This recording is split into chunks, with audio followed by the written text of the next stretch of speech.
So viewers, आज के video में मैं आपको बताऊंगा कि मैं एक क्लाइंट का रिटायरमेंट प्लानिंग कैसे करता हूँ। ये एक हाइपोथेटिकल क्लाइंट है जो मैंने कंसिडर किया हुआ है आज का इसके लिए, लेकिन हमें कुछ अजम्पशंस पहले करने होंगे।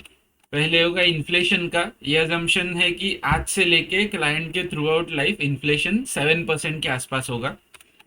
नेक्स्ट अजम्पशन है रिटर्न्स का। On an average annual basis पे क्लाइंट को 12% रिटर्न मिलेगा।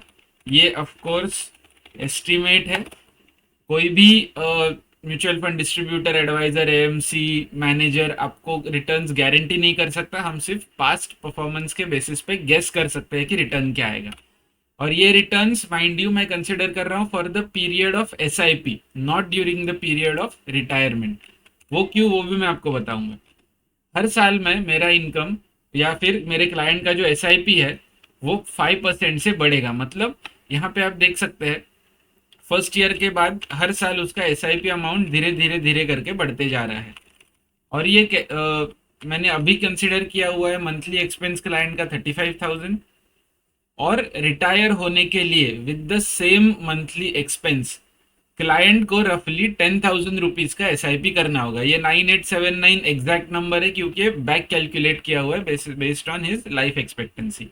लाइफ एक्सपेक्टेंसी यहाँ पे मैंने कंसिडर की हुई है 80 years, so client will live till the age of 80। और आगे ये कैसे काम करता है, तो first of all based on 35,000 monthly expense, annual expense होगा 4,20,000। Mind you, annual expense inflation के साथ बढ़ेगा, तो as you can see as the years progress उनका जो एक्सपेंस है वो धीरे धीरे धीरे बढ़ते जा रहा है।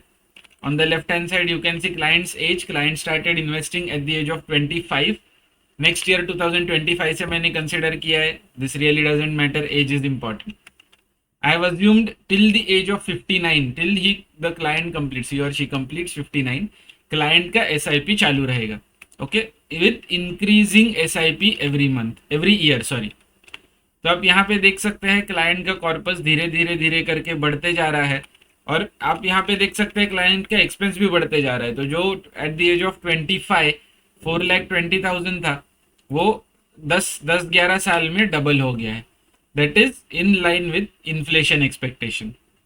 आप धीरे धीरे धीरे देखेंगे तो क्लाइंट का कॉर्पस बढ़ते रफली 9 CR हो गया। That is when client completes 59 years of age. यहाँ पे क्लाइंट रिटायर हो जाएगा। यहाँ पे आके क्लाइंट का एसआईपी खत्म हो जाएगा। ओके, और यहाँ से शुरू होगा withdrawal phase. This is where client will start withdrawing money from the corpus to live out his life.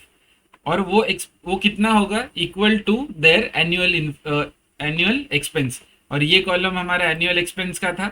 तो रफली 45 lakhs in the year 1 client को लगेगा, दैट ही विल विड्रॉ और शी विल विड्रॉ।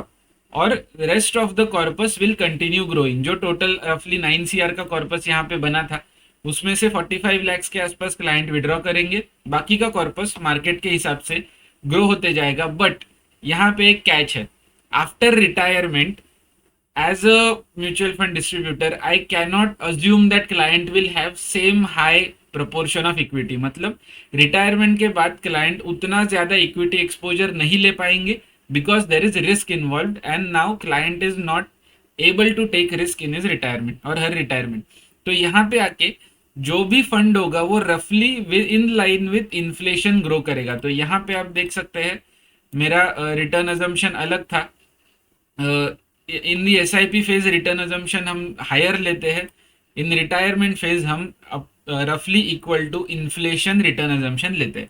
ओके, और आप यहाँ पे देख सकते हैं even in the retirement the corpus did not stop growing for a few years. In fact it stagnated around 10 CR for quite some time. आप देख सकते हैं यहाँ से यहाँ तक लगभग 5 साल कॉर्पस स्टैग्नेट था। और उसके बाद कॉर्पस में ड्रॉडाउन शुरू हुआ और eventually at the age of 80, presumably at the end of client's life the corpus also got over। ये होता है रिटायरमेंट प्लानिंग। आप ये चार्ट फॉर्म में यहाँ पे देख सकते हैं। ऑरेंज लाइन है एक्सपेंस। आप देख सकते हैं as the years pass inflation की वजह से एक्सपेंस बढ़ते जा रहा है धीरे धीरे क्लाइंट का। ग्रे लाइन रिप्रेजेंट करती है वो फेज जहाँ पे क्लाइंट एसआईपी कर रहे थे और उनको अच्छे खासे रिटर्न वहां से मिल रहे थे। 12% हमारा अजम्पशन था यहाँ पे। और ये जो येलो लाइन है that represents withdrawal from the corpus. तो आप देख सकते हैं कुछ इनिशियल फेज में क्लाइंट का कॉर्पस फिर भी ग्रो होते गया है।